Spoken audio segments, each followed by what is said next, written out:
سواء كانت عندك بطاقة ترميد وما كانتش، أو أنت من صحاب لا سينيسيس الصندوق الوطني للضمان الاجتماعي، وكنتي مغربي ومن الطبقة الفقيرة والمتوسطة وبغيتي تستافد من الدعم اللي تعطيه الدولة، فهاد لا فيديو هذا تيهمك، فخليك معايا حتى الأخير.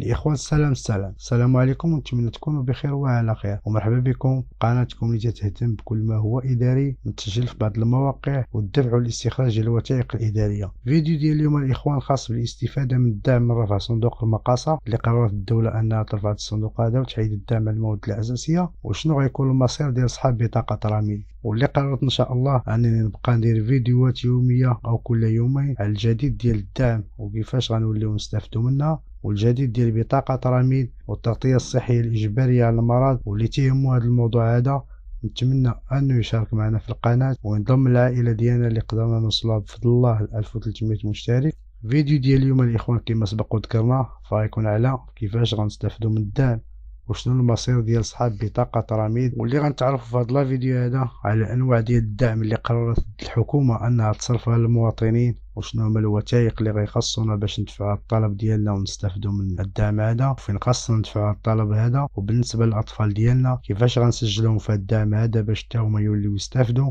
ولا كنتي مهتم بهذا الموضوع هذا، كنتي من صحاب راميد وكنتي باغي تستافد من الدعم، خليك معايا حتى الاخير. كما تنعرفوا كاملين الاخوان والبعض منا، داكشي علاش نبغي منكم الاخوان انكم تبارطاجيو هذا الفيديو هذا مع العائله والاصدقاء باش كلشي يولي يعرف خصوص هذا الدعم هذا. فالحكومه قررت انها غتولي تعطي دعم مالي للناس الفقراء والمحتاجين، حتى الناس اللي عندهم بطاقه راميد وما قادرينش يخلصوا داك الاشتراك الشهري ديال التغطيه الصحيه والضمان الاجتماعي لا سينيسيس، يعني الدوله ان شاء الله غتولي تخلص عليهم وتكلف لهم بالخلاص ديال هذا الواجب الانخراط هذا عليهم، وغيوليو يستافدوا من الدعم اللي غيكون على الابناء، حيت كنا عارفين ان جوج ديال الفئات هما اللي كانوا تياخذوا هذا الدعم هذا على الابناء اللي هما المتقاعدين الموظفين، ودابا تا اصحاب بطاقه راميد غيوليو ياخذوا هذا الدعم هذا على الابناء ديالهم اللي اقل من 18 سنه، واللي يقدر يوصل حتى ل 300 درهم في حدود 900 درهم. يعني كانوا عندك 3 الابناء غتولي تاخذ عليهم 900 درهم، عندك 2 دراري تاخذ 600، عندك 3 دراري تاخذ 900، عندك 4 ولا 5 ولا 6 لا ما مقبولينش، خاصك تخلص على الحدود ديال 3 ديال الدراري. وهذا الشيء الاخوان دار على قبل انهم ينقصوا من النمو الديموغرافي ديال السكان. هذا بالنسبه للدعم الاول الاخوان،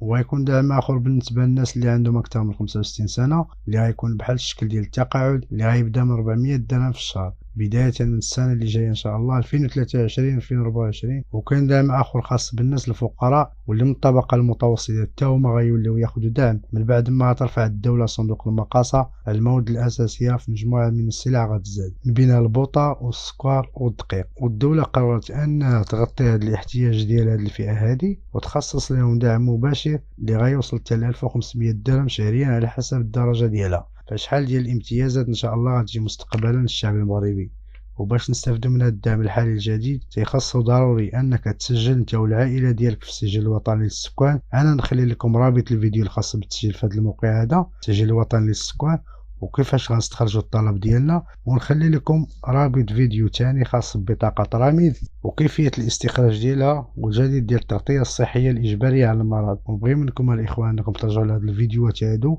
وراه غتستافدوا منهم كثر. منين غنسجل الاخوان في هذا السجل هذا غنقوم بالاستخراج ديال واحد الطلب، غنزيدوا معاه البطاقه الشخصيه ديالنا كارت ناسيونال، تما غنمشيو ندفعوا